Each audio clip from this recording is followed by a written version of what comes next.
What happens when you stop caring about your avoidant EX? You know what's funny? We spend so much time thinking about someone who spends so little time thinking about us. That avoidant ex. The one who pulled away every time you tried to get close, who gave just enough to keep you holding on, but never enough to make you feel truly loved.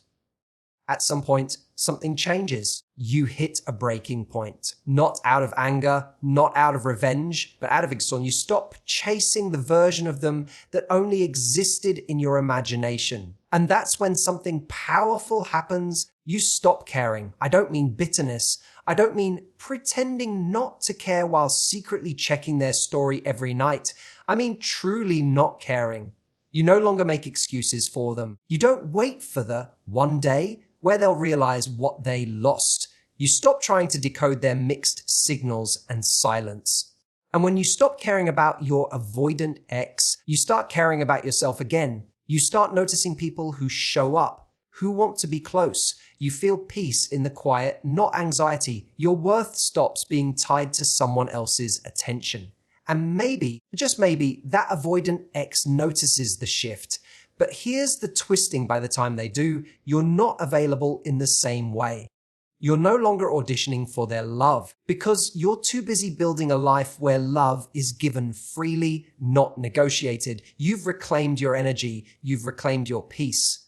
And most importantly, you've reclaimed your power. We often stay emotionally tethered to someone not because of who they truly were, but because of who we hoped they could become. That's especially true with avoidant partners. There's this frustrating cycle of closeness and distance. Just when you think you're getting through to them, they pull back. And when they return, it's with just enough charm or warmth to make you second guess everything. They never fully commit, never truly open, but they never quite let you go either. And so you begin to build a version of them in your mind, version that's healed, available and capable of loving you the way you need.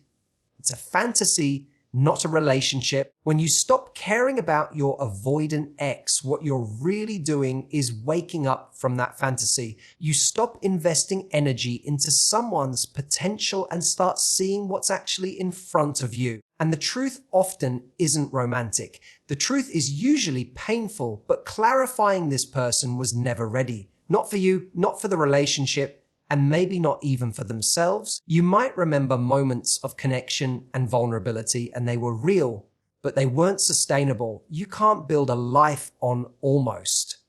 The problem is, caring for their potential keeps you stuck. It makes you believe that if you had just done more, waited longer, or loved harder, they would have come around. That belief keeps you imprisoned in a cycle of self-blame and false hope. You ignore your needs, silence your instincts, and convince yourself that your loyalty will eventually be rewarded. It's heartbreaking because deep down, you're not just waiting for them to change. You're waiting for proof that you're enough to be chosen. But the real shift happens when you finally say, enough. Not with anger, not with a dramatic send-off, but with quiet clarity. You realize that you don't need someone to change in order to move on. You just need to accept them as they are. And when you do that, you begin to reclaim your time, your energy, your sense of self. You stop chasing emotional breadcrumbs and start creating a life where you're emotionally fed. Walking away from someone's potential isn't giving up. It's growing up. It's the moment you start choosing reality over fantasy, consistency over chaos, and self-respect over the illusion of romance. It's hard because the fantasy is beautiful, but it's also exhausting. And when you step out of it, you finally create space for a love that doesn't require fixing, proving, or suffering. A love that shows up fully, not one that hides behind excuses and distance. There's a quiet kind of strength that comes when you genuinely stop caring. Not out of revenge, not to send a message, but because your peace becomes more important than the chaos they bring. It's easy to think that detaching from someone has to be loud, dramatic, or fueled by bitterness. We imagine slamming doors, deleted numbers, and grand speeches about how they'll regret everything. But real detachment rarely looks like that. It's not about proving a point to them. It's about no longer needing anything from them to feel whole. When you stop caring about your avoidant ex, you're not hardening your heart, you're softening it. To yourself, you're choosing to stop bleeding emotionally over someone who never had the capacity to meet you halfway. It's not an act of cruelty or pride. It's an act of healing. For so long, your emotional well-being might have depended on their texts, their moods, their crumbs of affection. But now you're learning to reclaim control. You're learning that your worth isn't up for negotiation every time they decide to withdraw or come close. True detachment isn't fueled by anger. It's born from clarity. It's when you realize that constantly interpreting their silence or trying to decode their avoidance is draining the life out of you. You see how much of your time was spent overthinking, wondering what you did wrong or how you could get them to open up. And somewhere along the line, you decided, I'm done sacrificing my mental peace for someone who barely knows how to hold emotional space for me. Avoidant people often create an emotional roller coaster, one where you're always on edge, chasing highs that are rare and fleeting. But when you step off that ride, you stop craving the thrill. You begin to feel how peaceful life can be when you're not constantly waiting for the next emotional drop. That peace is foreign at first. It feels empty without the drama.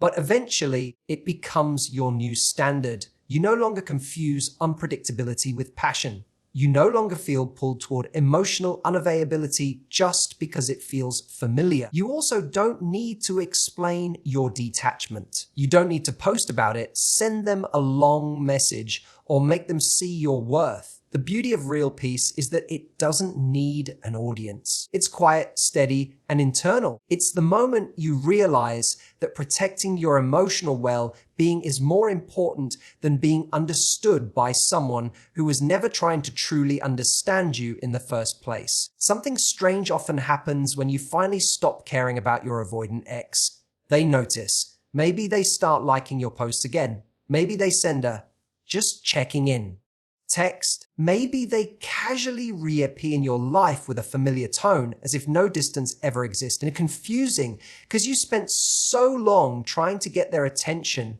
trying to feel chosen, seen, and validated, but nothing worked. And now, just as you've detached, just as you found some emotional footing, they resurface. It feels like the moment you stop needing them is the exact moment they start needing you. But here's the thing, that's not the miracle you were waiting for. It's the test. Avoidant exes often operate from a place of fear. Fear of intimacy, fear of emotional dependence, fear of losing control. They thrive when they feel they're being pursued because it gives them distance and power. But when you stop reaching out, stop chasing, stop waiting, they feel that shift and it unsettles them.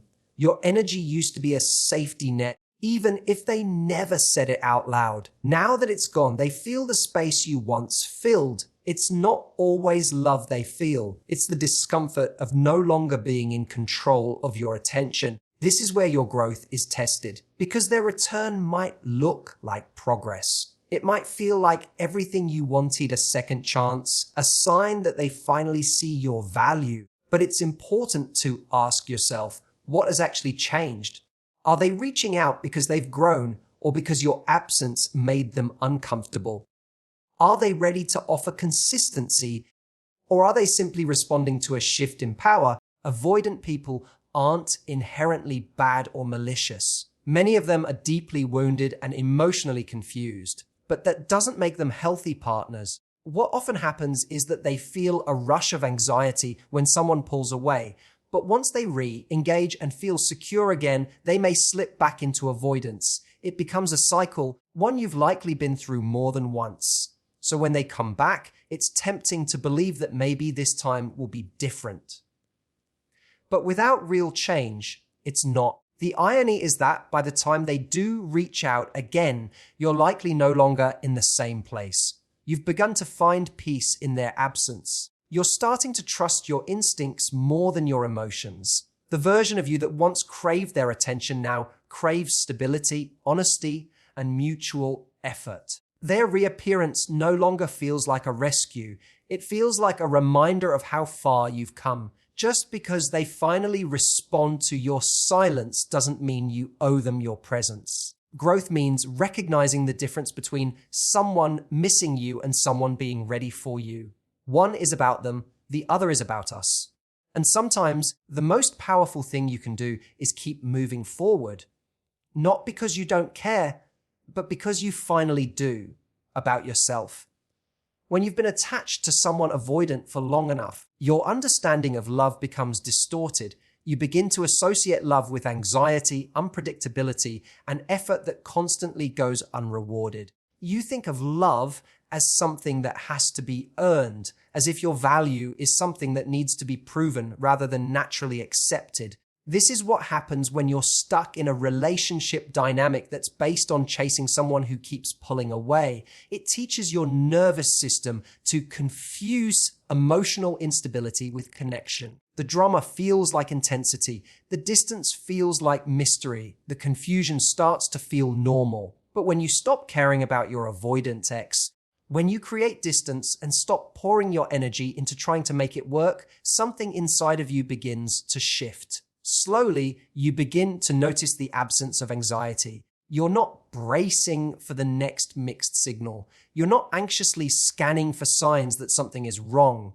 That silence, the one that used to terrify you, starts to feel like calm instead of punishment. You're not in a constant state of performance anymore. You're just existing. And that stillness becomes the soil for healing. As you heal, your perception of love begins to change. You start to crave a different kind of connection, one that doesn't require you to second guess everything. A relationship where you can be open without fearing that your vulnerability will scare the other person away. You begin to see that healthy love isn't boring, it's safe, it's consistent, it's honest. It's someone texting you back without delay, showing up when they say they will, and not making you feel like you have to shrink yourself just to be accepted. It takes time to adjust. At first, secure love might even unfeel unfamiliar or too easy, but eventually it starts to feel like freedom. You start appreciating the small things, being able to express your feelings without walking on eggshells, being listened to without being dismissed, and being valued for who you are rather than how well you manage someone else's discomfort with closeness. You realize that love isn't supposed to leave you guessing. It's not supposed to exhaust you. And it's not supposed to make you feel small. When you stop caring about your avoidant ex, you start clearing space emotionally, mentally, and energetically for something much more fulfilling. You begin to raise your standards. You learn to recognize that the right person doesn't make you question your worth. They make you feel at peace with it. One of the hardest things to accept after a breakup, especially with an avoidant partner, is that closure might never come the way you want it to. We wait for the conversation, the apology, the moment where everything suddenly makes sense. We want them to finally articulate what they couldn't while we were together, that they were scared, confused, or emotionally unavailable. We want acknowledgement for all we gave, and we want validation that we weren't crazy for feeling ignored, pushed away, or unappreciated. But with avoidant partners, that moment rarely comes. And if it does, it often arrives too late or too vaguely to truly heal anything. So we stay stuck, not because we still want the relationship, but because we haven't made peace with how it ended. It feels like something is unfinished, like there's a chapter left unwritten. But what you eventually learn is that closure isn't something they give you. It's something you give yourself. It's the moment you decide to stop needing their version of events to validate your experience. It's when you accept that their silence or avoidance is an answer, even if it wasn't the one you were hoping for. Avoidant people often avoid hard conversations, not because they don't care at all, but because they're uncomfortable with emotional intensity and intimacy. They shut down or pull away instead of facing conflict, which leaves you holding all the emotional weight. And when they disappear without properly explaining why or refuse to acknowledge the pain they caused, it creates a kind of emotional cliffhanger. You're left trying to fill in the blanks, going over every memory, every word, searching for meaning.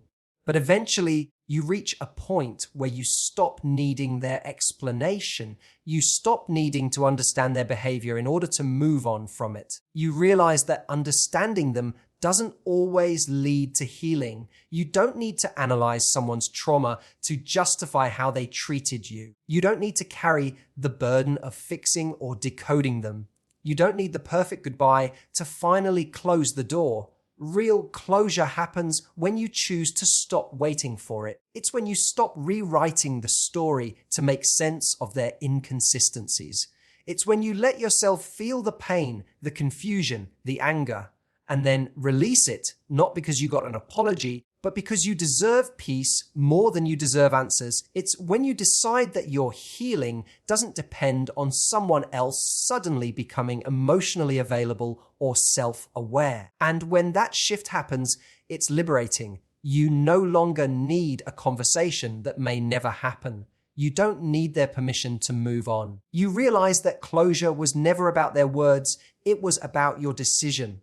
The decision to stop making their lack of clarity your responsibility. The decision to give yourself the ending they couldn't. The decision to choose peace, even if you had to create it alone. So, what really happens when you stop caring about your avoidant ex? You stop living in reaction to someone else's emotional limits.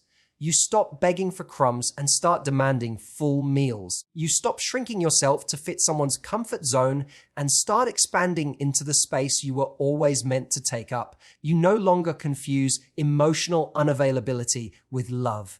You stop chasing, waiting, wandering, and instead you start choosing peace, choosing clarity, choosing yourself. And maybe they come back, maybe they don't. But by then you realize it doesn't matter because your healing was never about them. It was about reclaiming the parts of you that you gave away while trying to earn love that should have been offered freely from the start. To anyone listening right now who's been stuck in that emotional cycle, just know this: you don't need permission to let go.